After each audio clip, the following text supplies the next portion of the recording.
All right, ready to dive into another chapter. Always. This time, we're looking at the chapter from Harry Potter and the Sorcerer's Stone, where Harry first learns he's a wizard. Oh, yeah, that's a big one. A real turning point in the story. For sure. I mean, imagine living with the Dursleys, thinking you're just an ordinary kid, and bam, you find out you're a wizard with a whole magical heritage. Talk about a life change. Rowling really sets it up well, too. You have Harry stuck in this miserable, mundane existence, and then... Enter Hagrid, Mm. bursting through the door of that tiny hut like a force of nature. Yeah, the contrast is amazing. The Dursleys are cowering with a rifle, clinging to their normalcy, and suddenly there's this giant of a man who bends the rifle like it's nothing. Like it's made of rubber. Exactly. And he's all casual about it, too, like, cup of tea, after practically demolishing their door. He's such a great character. A bit intimidating, but also kind of lovable. You never know what he's going to do next. Definitely keeps things interesting. And then, of course, comes the bombshell. Hagrid just straight up tells Harry he's a wizard. No beating around the bush. You're a wizard, Harry. Just like that. No sugarcoating. Just pure, unfiltered, magical truth. I bet that was a mind-blowing moment for reader. Oh, absolutely. It's like the whole world shifts. And it raises so many questions like, how does Harry react to this news? Well, initially he's in shock. He doesn't believe it. Which makes sense, considering how the Dursleys have treated him. Yeah, they've done their best to crush any sense of self-worth he might have. So to suddenly be told he's special, that he's a wizard. It's almost too much to process. But Hagrid doesn't let him off the hook. He starts asking Harry about those strange things that have happened around him. Right, those incidents the Dursleys always dismissed as accidents or freak occurrences. Like when Harry's hair grew back overnight after Aunt Petunia gave him that horrible haircut. Or when he mysteriously appeared on the school roof after being chased by Dudley's gang. Exactly. Hagrid's basically prompting Harry to re-examine his own life, to see those events in a new light. And as they talk, the pieces start to fall into place.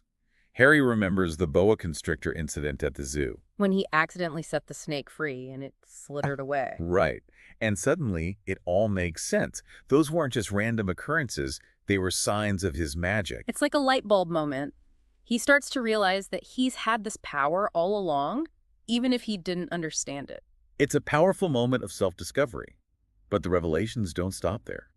Hagrid also reveals the truth about Harry's parents. That they weren't killed in a car crash, as the Dursleys had always claimed. But that they were wizards who were murdered by Voldemort. Yeah, that's a pretty heavy dose of reality for a young boy to handle. No kidding.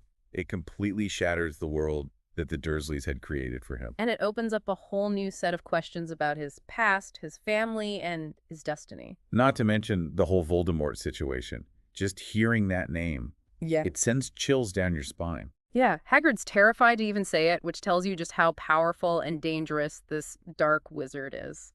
And then, of course, there's the mystery of Harry's survival. How did he escape Voldemort's attack as a baby? Right. That's a question that lingers throughout the entire series. It's what makes Harry so special, so unique. He's the boy who lived, the one who defied the most powerful dark wizard of all time. And with that title comes a lot of expectations, a lot of responsibility, and a whole lot of danger. But before we get too far ahead of ourselves, let's go back to that moment when Hagrid first mentions Hogwarts. The School of Witchcraft and Wizardry. Imagine hearing about that for the first time. It's like a dream come true. Especially after years of living with the Dursleys, where magic was practically a forbidden word. It represents freedom, possibility, a place where Harry can finally be himself. A place where he can learn about his heritage, develop his powers, and maybe even find out who he really is. But of course, the Dursleys are having none of it. They're absolutely horrified at the thought of Harry going to Hogwarts. They try to forbid him from going, even though they have no right to do so. It's like they're trying to hold him back, to keep him trapped in their world of mediocrity. They're so afraid of magic, of anything that's different or extraordinary. And Hagrid, bless his soul, just loses it. He calls them out on their nonsense, tells them they can't stop Harry from fulfilling his destiny. He's like a protective lion defending his cub. And then, in a fit of anger, he accidentally gives Dudley a pig's tail. Classic Hagrid. Always causing a bit of chaos, even when he's trying to do the right thing. It's a hilarious moment, but it also shows that magic can be unpredictable, even dangerous when uncontrolled. It's a reminder that even in the magical world, there are consequences for our actions. And sometimes those consequences are pretty funny. Poor Dudley.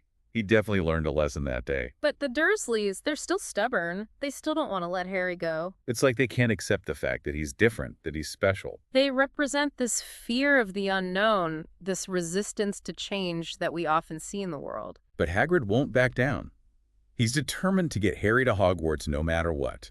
And with that, we're left with a sense of anticipation, wondering what will happen next. Will Harry escape the Dursleys' clutches? Will he make it to Hogwarts and begin his magical education? And what other adventures await him in this hidden world of witchcraft and wizardry? Last time, we left off with Hagrid dropping some serious truth bombs on Harry. And the Dursleys, well, they weren't exactly thrilled. Understatement of the century, they were practically having a meltdown. But amidst all the chaos, there's this pivotal moment where Hagrid turns to Harry and asks, "Never made things happen when you was scared or angry." Ooh, good one.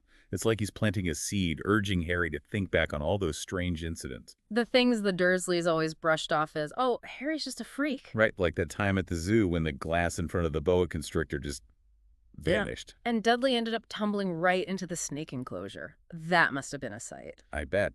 But for Harry, those memories take on a whole new meaning now. He starts to connect the dots. It's like a puzzle finally coming together. All those accidental moments of magic. Like his hair growing back ridiculously fast after Aunt Petunia gave him that butchered haircut. Or ending up on the school roof after Dudley and his gang chased him. Exactly. It suddenly dawns on him that maybe, just maybe, he's not so ordinary after all. It's a brilliant move by Rowling. She weaves these seemingly insignificant events into his childhood, and then bam, they become clues to his true identity. It's like she's saying, look closer, there's magic hidden everywhere. Right. And for Harry, this realization is huge. It's the beginning of his journey towards self-acceptance. Toward understanding who he really is, beyond what the Dursleys have told him. But this is also where the Dursleys really dig in their heels. They're adamant about keeping Harry from Hogwarts. It's like they're terrified of him embracing his magic. They represent that part of society that's afraid of anything different, anything that challenges their narrow view of the world. But Hagrid, he's having none of it. He practically roars at them. He'll not be staying here, that's for sure. He's like a fierce guardian standing up for Harry's right to a magical education. And to prove his point, he whips out Harry's Hogwarts acceptance letter, an official document from the wizarding world. Boom.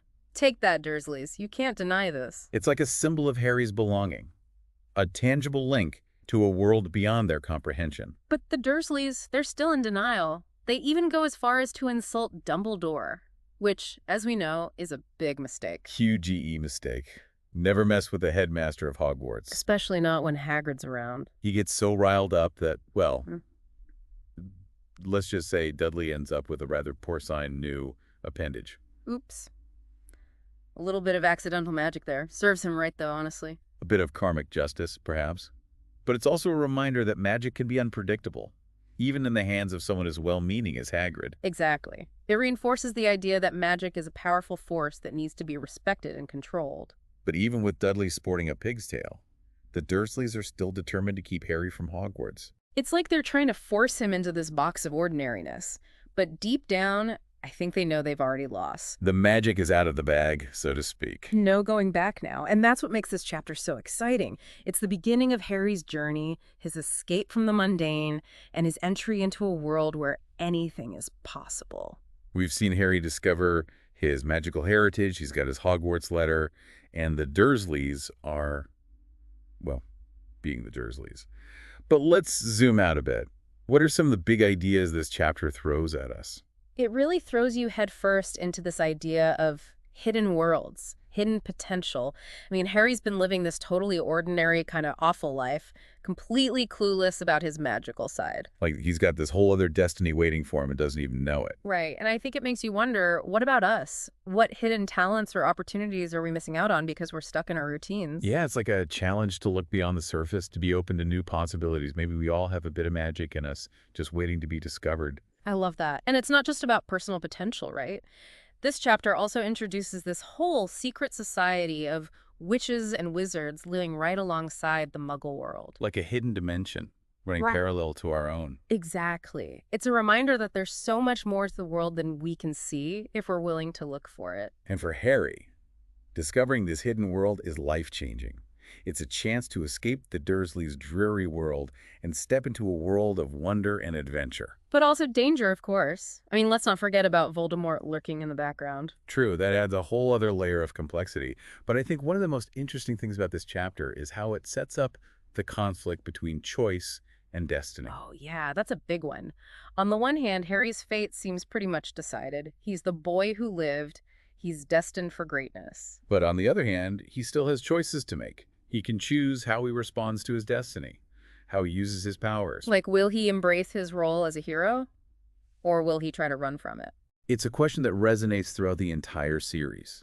And it's something we can all relate to, right? We all have certain paths laid out for us, but we still have the power to choose how we walk those paths. Absolutely. And sometimes those choices put us in direct conflict with others, like we see with the Dursleys and Hagrid. The Dursleys are like the ultimate representation of fear and denial. They're so threatened by magic, by Yeah. anything outside their tiny little world. They're trying to force Harry to conform, to suppress his true nature. It's a classic example of how fear can lead to prejudice and cruelty. And then you have Hagrid, who's this big, boisterous champion of magic and acceptance.